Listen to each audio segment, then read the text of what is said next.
Hello, I'm an Australian novelist and an academic in the arts, and I sleuth through the neuroscience of creativity, and I teach it in universities to composers and musicians and playwrights and novelists.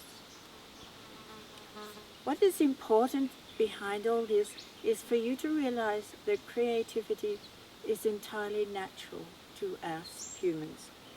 We were wired to be creative. So I'm talking to both experienced artists and to beginners, as long as you've had a great deal of experience in your craft, so your knowledge of it is intuitive. And what I'm going to do in these 9 videos is first of all talk about the basic neuroscience that will help you, and then at the end of each video we're going to do an artwork of our own. We're going to begin an artwork of our own. So you're probably wanting me to define creativity, which is difficult at the moment. There are 42 definitions and 120 collocations of it. But what I'm going to use is the usual definition, that it's a work that is novel, that it's useful and in the arts, that means it speaks to us. And I like Arne Dietrich's notion that it should surprise us, that it should violate our expectations.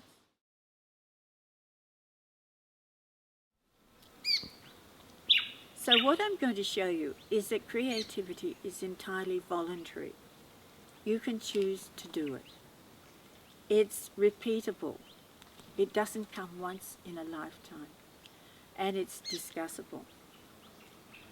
What it really depends on is 2 ways of thought, 2 modes of thought, and learning to move between them with extreme fluidity and at the right moment that the artwork demands.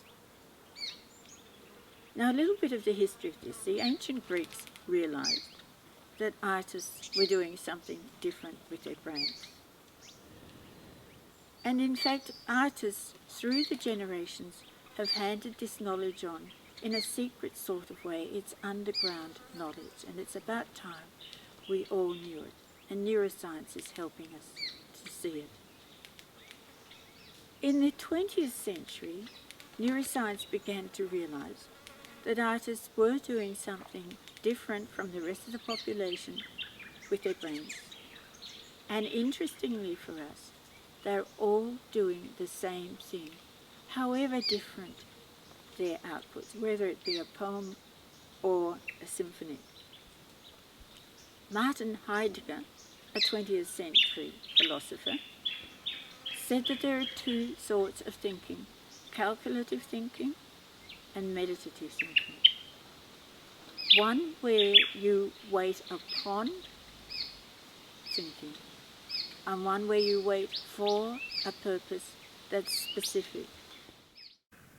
The scientist, yet if we wait, we always wait for something.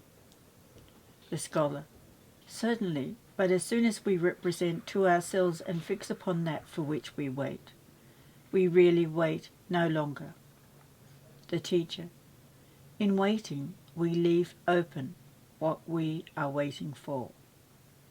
This is the 2 ways of thinking that you may feel is scandalous, because Western education teaches that there is only one way of thought, and that's critical and analytic.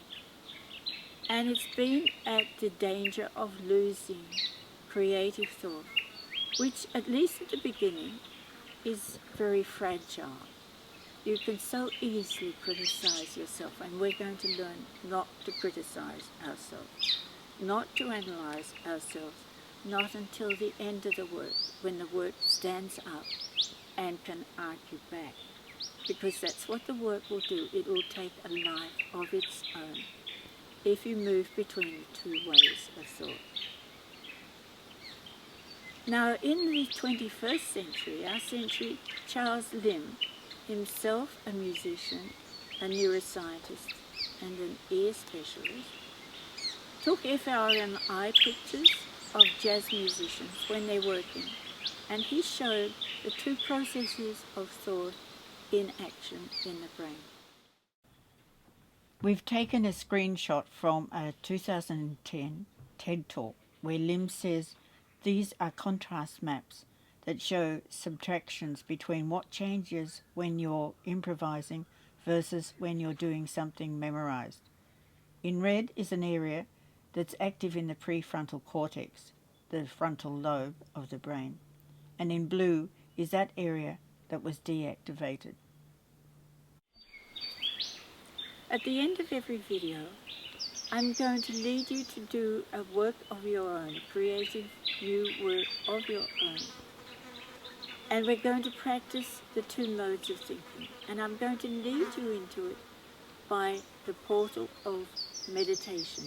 In fact, open meditation. Because Colzato's experiments of this century showed that open meditation fosters creativity.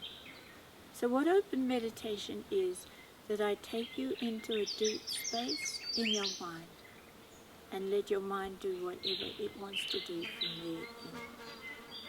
So I'm going to start with this, and if you could practice this until you watch the next video, every chance you've got, and see where your mind takes you. Find that deep peace inside yourself. If other thoughts come while you're doing this, tell them they can wait and you'll attend to them later. So I'd like you to shut your eyes. Take deep breaths. In, out. In, out. Defocus the gaze. Let yourself slip into the place that you know is inside you. And just find the peace that you know is there, that you have glimmerings on from time to time. Go into that space while our camera goes around this beautiful view to help you go into that space that's yours.